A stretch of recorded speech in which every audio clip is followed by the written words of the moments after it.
Information. Mandrangaranga ady amin'ireo mpinsolamy ny minisitra Paul Rabary. Tokony hiverina amin'ny teny ny minisitra ny amin'ny fanambarany fa ho akatona avokoa ireo sekoly koranika eto Madagasikara. Raha izay ny tanteraka dia izy ny fepetra ho raisin'ireto mpinsolamy ireto satria hiteraka korontana eo amin'izy ireo ny faminapahan-kevitra no raisin'ny minisitra.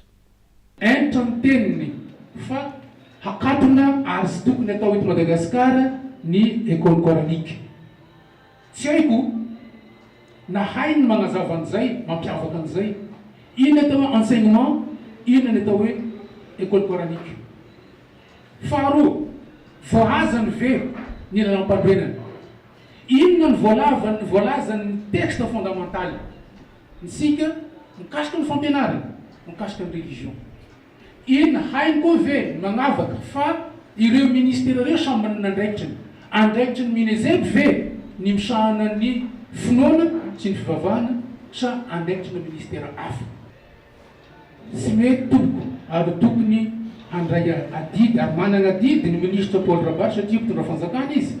Ary sy tokony anjarany nilaza hoe rehefa ty resaka finoana dia mandeha mianatra mianatra amin'ny séminariste.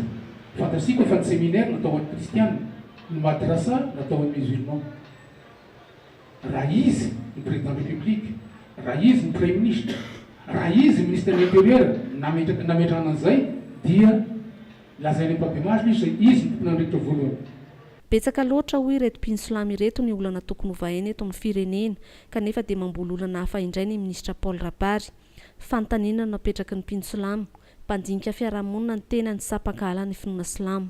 Raha ny argument nampiasaina tao amin'ny gazety ny antony hanakatonana ny école coranique io dia mialatsiny alidiny an'ity fa bidon zany ilay argument. Manarakaraka an'izay, Paul Rabary mba anisany ataoko hoe mpandinika fiarahamonina. Mahalala tsara izy fa ny fiarahamonina malagasy dia fiarahamonina milamina raha ohatra hoe resaka islamo resahana. Tsy mbola nanana olana mihitsy ny finoana islamo tamin'ny fiarahamonina malagasy. Nefa dia ohatra ny izy mihitsy no miteraka n'ilay fanakorotanana zany raha reny fanambarana reny no jerena. Zany efa ny teny eto. Fa tsy ny silamo rery ny victime. Tamin'ity fitondrana izay misy amin'ny Paul Rabary ity, izay mpandinika fiarahamonina. Fa tamin'ity fiarahamonina ity izay nitondrahan'ny Paul Rabary ity mba nahitako an'izany hoe fiarahamonina misy mamono mopera, fiarahamonina misy mametaveta masera, fiarahamonina misy fangalarana lakilosy, fiarahamonina misy fandoroana baiboly. Zao zany ankehitriny dia ny silamo indray zany no victime. Alay-pana zay anontany hoe fa fitondrana manahoana loatra, fitondrana misy anao aty dia matoa Paul Rabary izay mpandinika fiarahamonina ianao. Mpandinika fiarahamonina ianao ve sa hanakorotana fiarahamonina satria raha izay fanambarana nataonao tany Majunga zay dia manakorotana ny fiarahamonina islamo.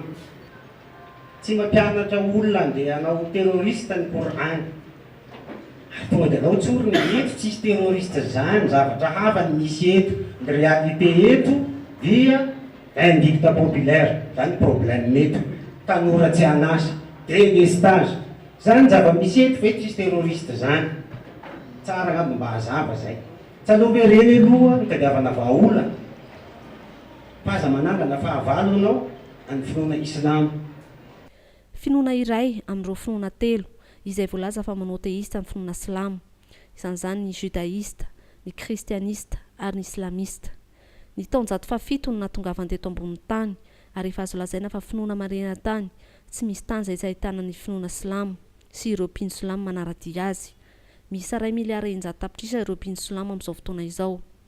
Tany amin'ny taonjato fahasivy no nahatongavany finoana silamo teto amintsika ka nitondrany ireo kultura sy civilisationna silamo. Misy faritra azy eto Madagasikara izay tsy ahitana afa-tsy musulmana avokoa. Midika izany fa tsy vahiny eto ny silamo satria izy ireo ny finoana tonga voalohany teto Madagasikara ary efa ankalazany tsôbily fa 200 taona izy ireo amin'izao fotoana izao.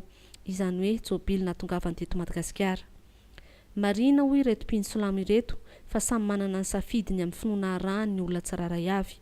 Noho izany tsy loza amin'ny tataon'ny fiarahamonina malagasy ny finoana silamo. Madagascar Information vous remercie pour votre visite.